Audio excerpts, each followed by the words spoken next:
Well, good morning, everybody. How are you doing? I just want you to get a quick glimpse of my jar here.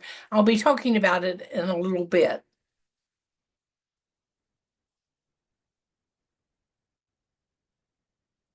Did you see it? It's a pretty big jar and it's got a lot of pieces of paper in it, right? Well, happy Monday to you. I'm really excited about today. This will be our first, our last chance to talk in the year 2024. I'm going to set this jar down. It's a little bit heavy. There we go. Fantastic. Uh, if you remember last year when we first started our journey of the year, I gave you some statistics on how many hours, how many days, how many minutes, how many seconds constitute a year. And I challenged all of us to try to celebrate each moment of each day as best we can. And to that end, I got to thinking a lot about these times we have together and how important time actually is in our lives. When I was growing up, and probably when you were growing up, if you, especially if you lived in the United States, you probably heard of a soap opera called Days of Our Lives, correct? I know it was certainly a part of my life growing up, and my mother loved that soap opera. It was one of her very, very favorites. And it always closed with the saying, like time through an hourglass, so are the days of our lives. And that's very true, I think. Our lives play out in a predictable order, and the hourglass gets reset every single day. And we have a new day to celebrate and make the best of in our journey, whatever our journey may be at any point in time. And I think sometimes the focus of our journeys may, in fact, change. And then I got to thinking about that hourglass that was so prevalent in the show. And what's an hourglass filled with? Usually sand, correct? Little tiny individual grains of sands. Just like our year, when you break it down, is filled with millions of seconds in each and every day, millions of seconds to celebrate. Um, actually, when you look at it that way, it's quite impressive the number of clicks in a year that that second hand makes.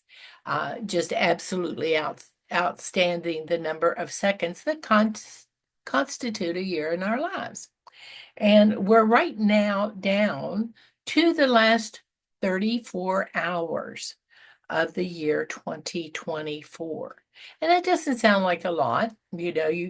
Some of us may be thinking, boy, I could have done so much more with this year.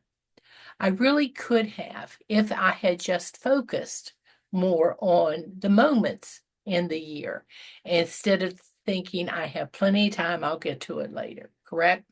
Uh, I know for a lot of us that seems to be times just slips away, like sand through your fingers when you're trying to build a sandcastle in dry sand on the beach. You need a little moisture there to bind the sand together to turn it into shapes. It's not particularly sturdy because if a big gush of water comes, it'll just flow right away again.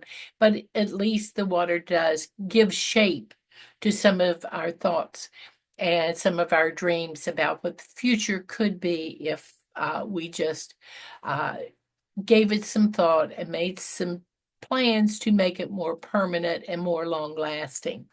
Like I say, uh, time is both our friend and our enemy. Uh, it's fleeting and it seems to be forever. And neither is really true. It's a construct that we have to sort of order our days, and the things in our lives that need to take place. Uh, it's ephemeral. You cannot touch it, feel it. Uh, it evaporates when you try to put your hands around it. Uh, Time is an amazing gift that we are given each and every day. Uh, and we don't know how much time we have. It could in a blink of an eye. It could go on much longer than we ever thought it would. We just don't know how many seconds we're given in our lives. And so, for that reason alone, I try to make each second I'm given count for something. It is a gift. Celebrating the present is real. It is a present, a gift that we are given this time that we have here to make a difference, not only for ourselves, but for those around us, the people we're trying to support and help and nurture and make a difference in their lives as well as our own. Uh, and it needs to be considered thoughtfully and carefully and reflected on. And that's the reason for the jar.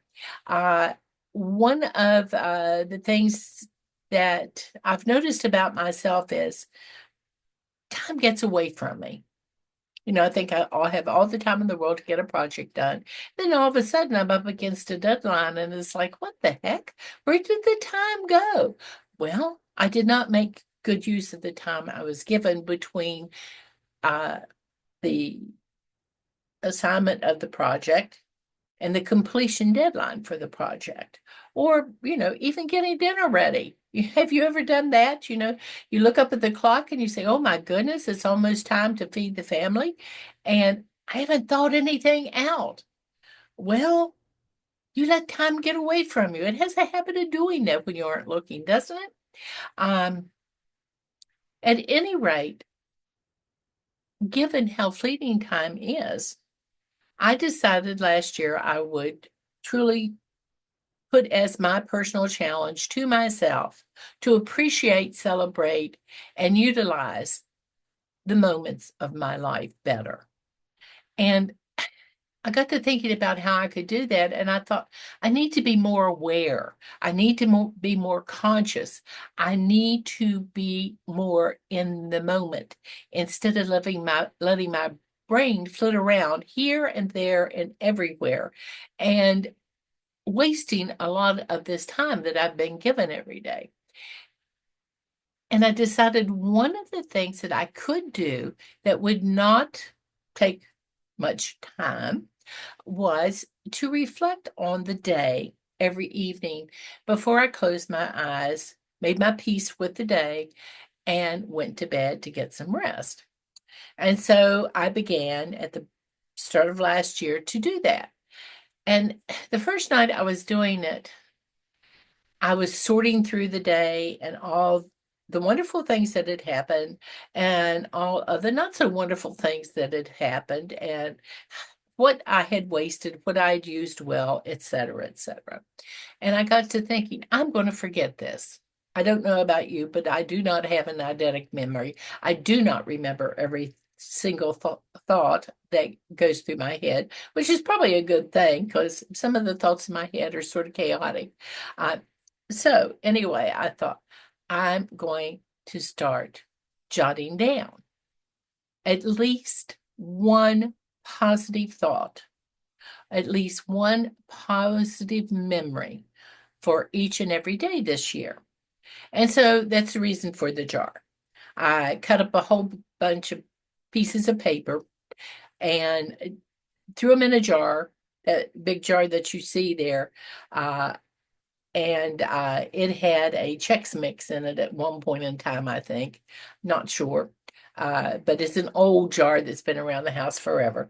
And it looked big enough that it could probably hold 365 pieces of paper. And I wasn't going to write a novel on the paper. I was just going to jot down a good memory of the day, something positive, maybe something I learned, maybe something I experienced and touched my heart, just something positive about the day. And it could be even something as simple as a smile somebody gave me while I was standing in line at the grocery store, or a clerk giving me that same smile as she checked me out. I seem to spend a lot of time waiting in line at different places. And I've noticed in those moments, people's moods can radically change. And we do have the power within us by the way we act in the experience to make a difference in somebody's life, to make it seem a little more pleasant, a little more personal, a little kinder and gentler just as we go through a single day. And sometimes that kind, gentle touch is all we need to make the day better forever and to treasure it in our memory. So throughout the year, there were many days where I had to think for a while to find a positive thing. And what I learned was my perspective, my attitude, very often determined how I interpreted whatever transpired during that day. I did have the power within myself to turn a bad day into a better day just by my attitude and opening my mind to all that was happening around me in the course of that day, not just the one thing that was blocking my progress, getting in my way, causing me irritation, whatever.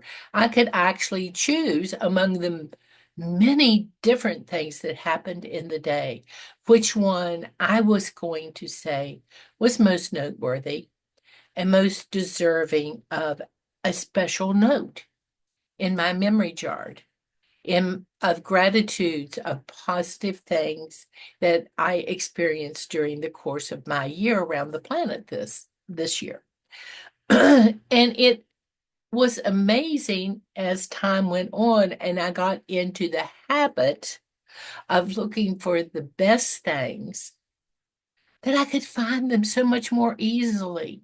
My attitude made a huge difference, not just in appreciating the many different events that occurred in a day, but how I felt about my life and my journey through it, and the people who surrounded me, and the difference we could all make as a community if we work together to help each other through this journey that we call life. And it proved to be amazing. Using the analogy of a grain of sand, I got to thinking about how true it really is when you think about it. Time is like sand through an hourglass. The piece of sand that gets lodged into our life at any moment in time can be one of many different things. One, it can be a major irritant. But being a major irritant isn't necessarily all bad. Um, an oyster, when it gets a grain of sand lodged inside, can develop a priceless pearl through time, through effort, and through changes it makes to that grain of sand that lodged within it. That's true of all of us in our lives. You know, some of the things that we need to do in our journeys can be really irritating, but with time, they will smooth out. The reason for them will appear. They will become priceless and precious as we persist, all because we took an opportunity to take the time to modify what was an irritant into something precious and soothing and even comforting to us as we continue our journey. I learned a lot with my jar And I'm going to really enjoy New Year's Day because that is when I get to open my jar and open up every pearl that I have placed in this jar this entire year. Every day had at least one pearl. Some days on my little piece of paper, I even put down more than one pearl because it just seemed like it was like opening that oyster, not knowing what you were going to have until the day was complete. And there it was, twin pearls maybe in my little day that was just completed that I could place in my jar. And that's one of the things that I will be doing come New Year's Day is enjoying the memories of all the priceless moments that I may have totally forgot about that occurred to me during the year of 2024. Were there sad moments? Yes, of course. That's life. But every moment was not sad. And even some of the saddest moments gave me the most precious pearls to treasure forever. I challenge you this year to think about the moments of your life. You have the same number of seconds as anyone else does, and it is your choice how you're going to use each and every one of them. I enjoyed this year, I think, probably as much, if not more than any other year I have ever had because I gave myself the gift of time to focus on the good in each and every day and to jot it down so that I would not forget it as the year progressed, because we can put things like that aside in the hustle and bustle. Do you have time to do something now? Of course you do. You have in this moment in time over 100,000 seconds until this year ends. That's over 2,000 minutes in which you can jot down some significant memories. Put them in a small jar as you finish this year and get yourself out a big one next year to chart the moments in your life that made the most difference, that touched you the most, and helped you in your journey. I think that 2025 is going to be an amazing new year. And I am going to get my jar emptied out on January the 1st and start fresh. And I know that the first note that will go in my jar for 2025 is being grateful for the memories that jar contained of all the delights that was the makeup of my year. You have a very happy new year. Be safe, take care, and I'll see you soon. Bye for now.